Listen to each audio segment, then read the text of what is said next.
All right, so what you're looking at right now is a batch of burning biodiesel that we made ourselves in our own labs. So hi, I'm Camiel Duytschaver. And I'm Posada. And we have an idea that we'd like to share about getting other places involved in making their own fuels to be more efficient and how this idea should be spread. Okay. So as most of you know, fossil fuels aren't exactly a perfect fuel source. We're consuming them a lot faster than they're being created, and we're becoming dependent upon foreign oil. We need to become more self-sufficient.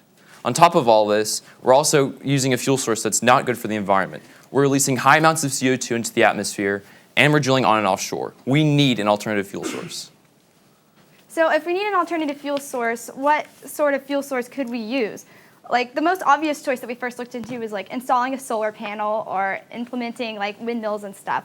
But like, while it'd be awesome for us to petition the school to do something like this or for us to try to raise money for it, we wanted to figure out something that we could start doing right now. What is something that we could actually get involved in and get other people to do? So the first thing we did was we looked into algae. I mean, all the fuel companies are looking at algae, right? I mean, it's really cool and whatnot. It's a new thing. But we ran into one issue. It was a lot more difficult than what we anticipated. But there was a bright side to this. It did lead us to biodiesel. And as it turns out, biodiesel is easy to make and it's cheap. And on top of it all, making biodiesel is also an educational experience because you have to take it to your chemistry lab and learn how to perform a chemical reaction. And there's a lot of good lessons you can learn from it. So implementing it in a place like a school is a really good idea. So here's our proposal.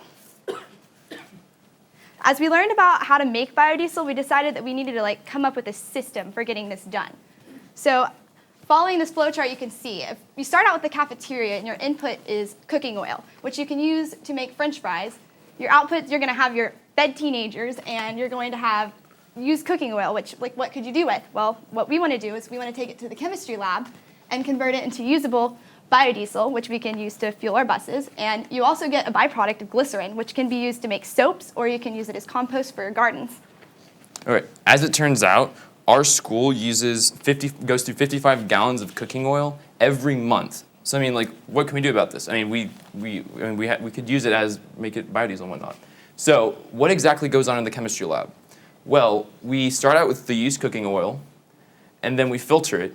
Once we filter the oil, we add methanol and lye, two very common chemicals that are found in any chemistry lab, and we end up with biodiesel and glycerin. So what we've done here is we've taken the waste product and we've turned it into a useful product. All right. So we decided to make a kit for schools just to incorporate this into schools and whatnot. So a kit would include an instruction manual. You see right here. Basically outlining the process of how to carry out the chemical reaction and whatnot. A bucket for the waste, for the filtered waste. You can collect it in here. 2 sieves and a cheesecloth for filtration. 3 bottles. And we decided with our water bottles that we would include an actual sample of some unfiltered oil. You can see there's kind of gunky and stuff inside.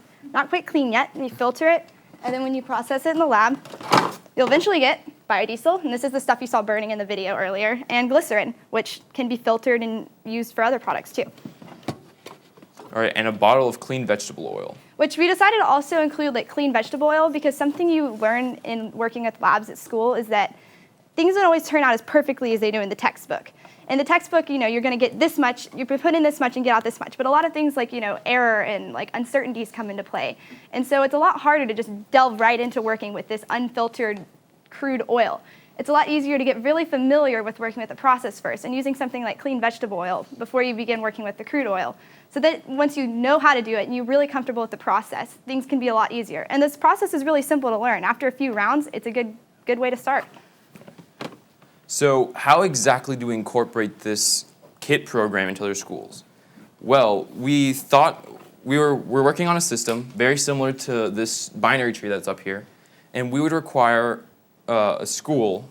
In order for a school to receive a kit, we would require a school to give 2 other kits to 2 other schools once they're more comfortable with the processing of the biodiesel.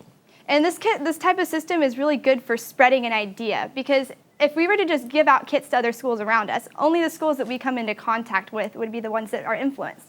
But and asking other schools to also influence the people around them. We're hoping that we're not just going to inspire people to make biodiesel. We want to inspire people to inspire other people to make biodiesel too. And what's like even better about this program is that it could spread locally, nationally, and possibly even on a global level. Exponentially. Yeah. We would just like to thank these people because without their help and the program's help, none of this would have been possible. All right. Thank you.